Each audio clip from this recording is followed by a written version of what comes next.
रावण द्वारा शांति प्रस्ताव अस्वीकार करना। रामायण युद्ध का आरंभ। बैटल ऑफ रामायण इन हिंदी। रावण द्वारा श्रीराम के शांति प्रस्ताव को अस्वीकार करना। राम अंगद संवाद। युद्ध का आरंभ। रामायण की संपूर्ण कहानी। रावण को शांति प्रस्ताव पर विचार करने के लिए एक रात का समय देकर युवराज अंगद वापस आ जाते हैं। रावण के दरबार में हुई सभी गतिविधियों के कारण लंका के सभी प्रियजन सोचने पर मजबूर हो जाते हैं कि श्री राम का एक दूत हनुमान पूरी लंका को जलाकर चला गया था तथा दूसरा दूत अंगद सभी योद्धाओं को चुनौती देकर चला गया, लेकिन कोई उसकी चुनौती का सामना नहीं कर पाया और वह पूरी सभा को लज्जित करके चला गया। नाना माल्यवान द्वारा रावण को समझाना। इसी विचार से महाराजा रावण के नानाजी माल्यवान ने रावण को समझाने का प्रयत्न किया कि हे दशानन, जिनके केवल 2 दूत लंका के सभी योद्धाओं का सर शर्म से झुकाकर चले गए हो, वो कोई साधारण मानव तो नहीं हो सकता। इसलिए मेरा मत आपको यही है कि इस युद्ध का जो मुख्य कारण आपका सीता को अपनी पत्नी बनाने हट है, उसे त्याग दीजिए। इसी में लंका तथा असुर जाति की भलाई है। एक सफल राजा वही होता है जो को केवल अपने हित के स्थान पर अपनी प्रजा का हित सर्वोपरि रखे। साथ ही यह भी सोचने योग्य बात है कि शांति प्रस्ताव शत्रु की तरफ से आया है, इसलिए तुम्हारा पलड़ा अभी भी भारी माना जाएगा यदि तुम शांति प्रस्ताव स्वीकार कर लेते हो। लेकिन अहंकार के वश में लंकेश रावण तथा उनका पराक्रमी पुत्र इंद्रजीत माल्यवान जी के परामर्श को नकार देते हैं। रावण का उसके ससुर से संवादमय दानव।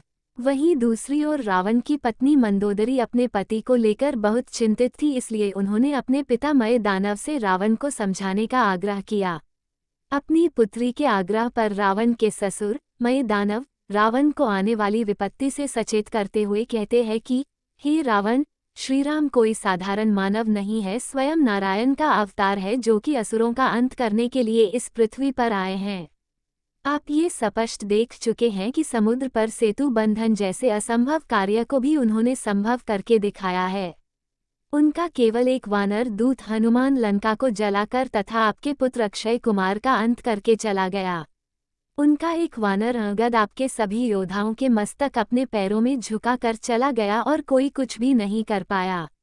आपको सुमति देने वाला आपका छोटा भाई विभीषण आपके त्याग के कारण आपके शत्रुओं से जा मिला है। यह कोई छोटी बात नहीं है, इसलिए अभी भी समय है, हम चाहे तो स्थिति को सुधार सकते हैं। सीता का मोह त्याग कर उसे उसके पति के पास पहुंचा दीजिए तो यह आने वाला संकट टल जाएगा, अन्यथा उनका सर्वनाश होने को है। लेकिन अपने अहंकार के कारण रावण ने उनके परामर्श को भी ठुकरा दिए। अंत में रावण की माता कैकसी ने भी उसे समझाने का बहुत प्रयत्न किया और कहा कि तुम्हारे पिता ने भविष्यवाणी की थी कि भगवान विष्णु एक मानव का अवतार लेकर पृथ्वी पर आएंगे, तब तुम्हारे पुत्र रावण का अहंकार टूट जाएगा, किंतु विभीषण के कारण असुर जाति का पूर्ण नाश होने से बच जाएगा। लेकिन अपने प्रतिष्ठा और शान के खिलाफ समझकर रावण ने अपने नाना माल्यवान, ससुर मय दानव और अपनी माताजी कैकसी के परामर्श को ठुकरा दिया। राम अंगद संवाद। युद्ध का निश्चय। वहीं दूसरी ओर श्रीराम अंगद की प्रशंसा करते हुए कहते हैं कि तुमने एक दूत के कुशल गुणों को सार्थक किया है। किस तरह तुमने अपने प्रभावी संचार कौशल द्वारा रावण के सभी योद्धाओं को चुनौती दी तथा अपने स्वामी का संदेश इतने प्रभावी तरीके से उन्हें सुनाया कि उनके सभी योद्धाओं को लज्जित करके अपने पैरों में उनके सर झुका दिए। यहाँ तक लंकापति रावण सबसे उसका मुकुट उसके मस्तक से उतारकर हमारे चरणों में ले आए। लक्ष्मण जी ने भी अंगद के इस साहपूर्ण कार्य की बहुत सराहना की। वही सभा में विभीषण के गुप्तचरों द्वारा दिए गए समाचार में ये पता चलता है कि रावण ने शांति प्रस्ताव तथा अपने सभी संबंधियों के परामर्श को मानने से इनकार कर दिया है और यह निश्चित है कि कल युद्ध अवश्य होगा। युद्ध का आरंभ। रामायण युद्ध का आरंभ। अगले दिन प्रातः श्री राम और लक्ष्मण सूर्य देव को प्रणाम करके उन्हें जल अर्पण करते हैं। तभी हनुमान द्वारा युद्ध का शंखनाद कर दिया जाता है। श्री राम की वानर सेना हर हर महादेव का नारा लगाते हुए जयघोष करती हुई लंका पर चढ़ाई कर देते हैं। सबसे पहले लंका के पूर्व के द्वार, जो कि लंका सबसे मुख्य द्वार है, उस पर आक्रमण किया जाता है। अभी तक लंका की तरफ से कोई प्रतिक्रिया नहीं की गई थी। इसलिए लंका के सभी द्वार अभी भी बंद थे, जिन्हें तोड़ने के लिए वानर सैनिक बड़े बड़े लकड़ी के टुकड़े को साथ ले जाकर उन पर टक्कर मारते थे। कुछ वानर सेना की बड़े बड़े पत्थर से लंका के दुर्ग पर मौजूद सैनिकों पर वार कर रहे थे तथा लंका के भीतरी भागों में भी पत्थरों से हमला कर रहे थे। ये समाचार बाढ़कर लंका के राजा रावण ने भी अपनी सेना को श्री राम की सेना का जवाब देने के लिए प्रतिक्रमण करने का आदेश दिया।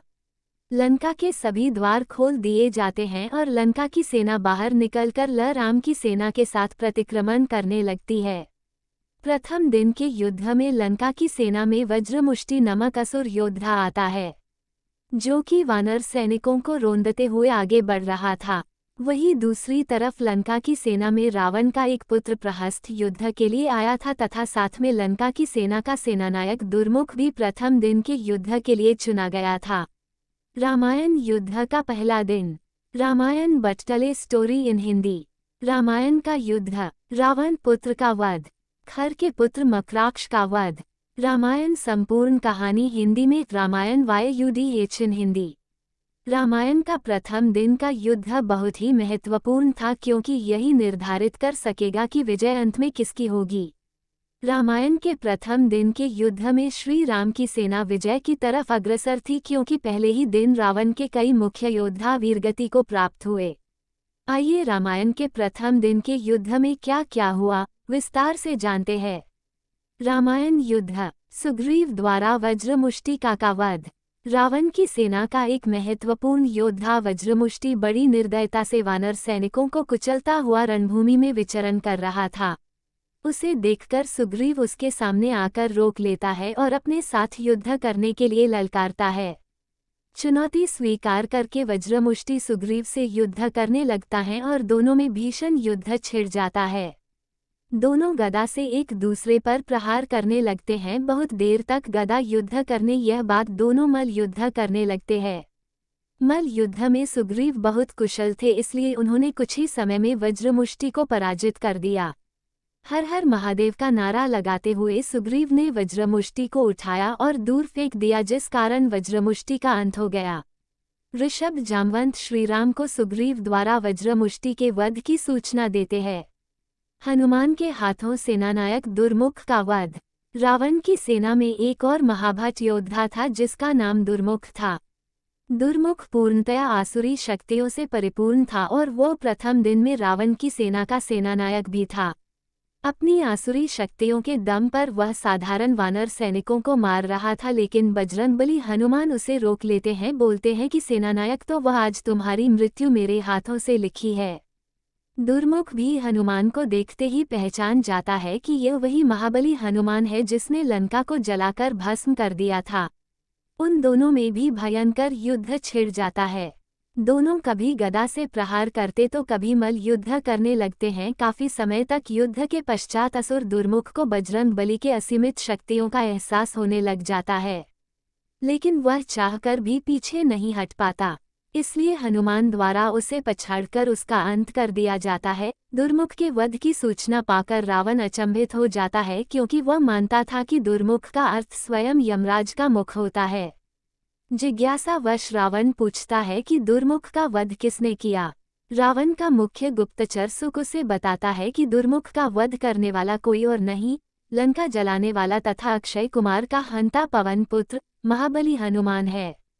सुग्रीव दुर्मुख के अंत की सूचना श्रीराम को देते हैं। लक्ष्मण के द्वारा रावण पुत्र प्रहस्त का वध। रावण का छोटा पुत्र प्रहस्त भी पहले दिन युद्ध करने के लिए रणभूमि में आता है। प्रहस्त धनुर्विद्या में निपुण था तथा अपने मायावी तीरों से वानर सैनिकों का संहार कर रहा था। उसे देखकर लक्ष्मण जी को लगा कि शायद रावण खुद आ गया है, लेकिन विभीषण ने उनको बताया कि यह रावण नहीं बल्कि रावण का पुत्र प्रहस्त है। ये बड़ा ही मायावी तथा विकट योद्धा है। इससे युद्ध करना साधारण सैनिकों के बस की बात नहीं है।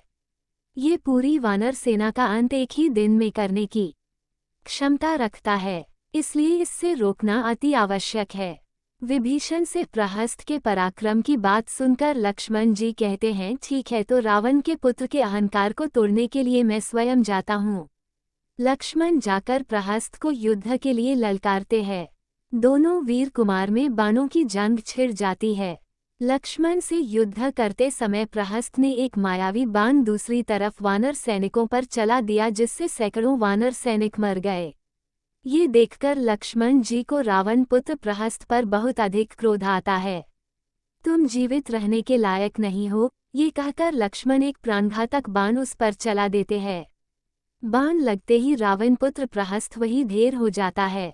अपने पुत्र प्रहस्त की मृत्यु की खबर सुनकर रावण शोक स्तब्ध रह जाता है और क्रोधित होकर स्वयं युद्ध भूमि में जाकर अपने पुत्र के मृत्यु का बदला लेने की बात कहता है।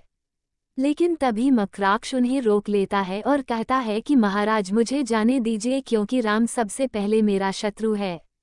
राम ने मेरे पिता खर का पंचवटी में वध किया था, इसीलिए सबसे पहले मुझे अधिकार है कि मैं राम से युद्ध करके उसका मस्तक काटकर अपनी माता के लिए लाऊं।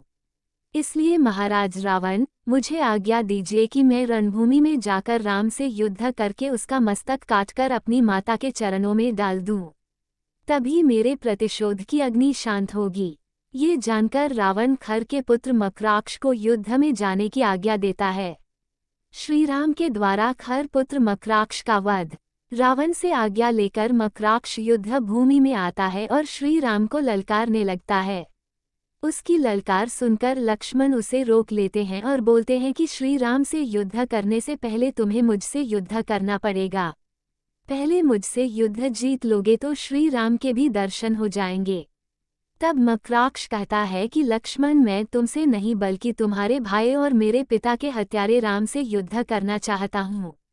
मैंने अपनी माता को वचन दिया है कि मैं युद्ध में राम का सर काटकर उनको सौंप दूंगा तथा उसके खोपड़ी में जल भरकर अपने पिता का दर्पण करूंगा, तभी मेरे मृत पिता खर की आत्मा को शांति मिलेगी।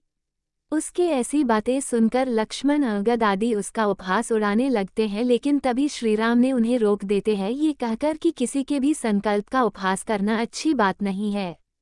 तब श्री राम मकराक्ष से पूछते हैं कि तुम्हें मेरा मस्तक क्यों चाहिए और तुम कौन हो, अपना परिचय दो। तब मकराक्ष बताता है कि वह है राक्षस खर का पुत्र है, जिसकी हत्या श्रीराम ने पंचवटी में की थी, और अपने पिता की मृत्यु का बदला लेने के लिए ही मैं तुमसे युद्ध करने आया हूँ। श्री राम उसकी चुनौती को स्वीकार करते हैं और युद्ध करने लगते हैं। मकराक्ष तीर पर तीर चलाया जा रहा था, लेकिन श्री राम बड़े ही सहज तरीके से उसके सभी बाणों को निष्फल कर रहे थे। फिर मकराक्ष अपनी मायावी आसुरी विद्या का प्रयोग करने लगता है, जिससे एक बार श्रीराम भी प्रभावित हो जाते हैं, लेकिन विभीषण से जानने के बाद में उससे मुक्ति पा लेते हैं। अंत में श्री राम प्राणघातक बाण के द्वारा मकराक्ष का भी अंत कर देते हैं। पूर्ण विराम। रावण लक्ष्मण युद्ध तथा राम रावण प्रथम युद्ध राम रावण युद्ध इन हिंदी। रावण लक्ष्मण युद्ध तथा राम रावण प्रथम युद्ध राम रावण युद्ध इन हिंदी। राम रावण संवाद। राम रावण प्रथम युद्ध। रावण लक्ष्मण युद्ध। रामायण संपूर्ण कहानी हिंदी में। राम रावण युद्ध इन हिंदी। रावण लक्ष्मण युद्ध इन हिंदी। मकराक्ष का मृत शरीर देखकर रावण को बहुत ग्लानि महसूस होती है, क्योंकि मकराक्ष की मृत्यु रावण के युद्ध में हुई थी और मकराक्ष रावण के भाई खर का पुत्र था। इसलिए रावण ये सोच रहा था कि उसके युद्ध के कारण खर का पुत्र बलि चढ़ गया है। इसी कारण रावण स्वयं युद्ध में जाने का निश्चय करता है और कहता है कि यह मेरा युद्ध है और इस युद्ध को मैं स्वयं ही समाप्त करूंगा। आज मैं स्वयं रणभूमि में जाकर युद्ध को समाप्त कर दूंगा। अगर यह युद्ध लंबा चला तो ये लंका के हित में नहीं है। रावण की यह घोषणा सुनकर उसका पुत्र इंद्रजीत स्वयं युद्ध में जाने की बात कहता है, लेकिन रावण उसे भी नकार देता है और कहता है कि यह मेरी लड़ाई है, इसलिए सबसे पहले मुझे ही सामना करना पड़ेगा।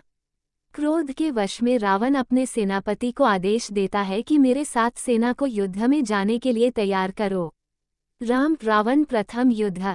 रावण सुग्रीव संवाद। सेना की एक नई टुकड़ी को साथ लेकर लंकापति रावण बाहर युद्ध भूमि में आता है और आते ही गरजता हुआ अपने धनुष की प्रत्यंचा खींचता है। रावण के धनुष की प्रत्यंचा के डंकार से आसमान में बिजली कड़कने लगती है। गरजता हुआ रावण राम को युद्ध के लिए ललकारने लगता है और पूछता है, कहाँ है राम? आज उसकी मृत्यु मेरे हाथों निश्चित है। ये सुनकर वानर राज सुग्रीव रावण के सामने आते हैं और उसे बोलते हैं, हे रावण, तुम जैसा दुराचारी और पापी श्री राम प्रभु के दर्शन के लायक नहीं है, इसलिए उनसे युद्ध करने से पहले तुम हमसे युद्ध करो, क्योंकि तुम्हारे कार्य तो इस लायक भी नहीं है कि तुम प्रभु श्री राम के हाथों दंड पा सको। ये कार्य भी मुझको ही करना पड़ेगा। रावण सुग्रीव युद्ध। ये कहकर सुग्रीव और रावण में युद्ध शुरू हो जाता है। सुग्रीव रावण पर अपनी गदा से प्रहार करता है, लेकिन रावण बहुत ही सहज तरीके से उसके गदा के प्रभाव को निष्फल कर देता है। तब रावण अपनी शक्ति से सुग्रीव पर प्रहार करता है और वह रावण के रथ से दूर जाकर कितना है। सुग्रीव जब भूमि पर गिरे हुए थे तब रावण उन पर तीर चलाता है, लेकिन उसी समय लक्ष्मण जी आकर अपने बाण से रावण के बाण को काट देते हैं।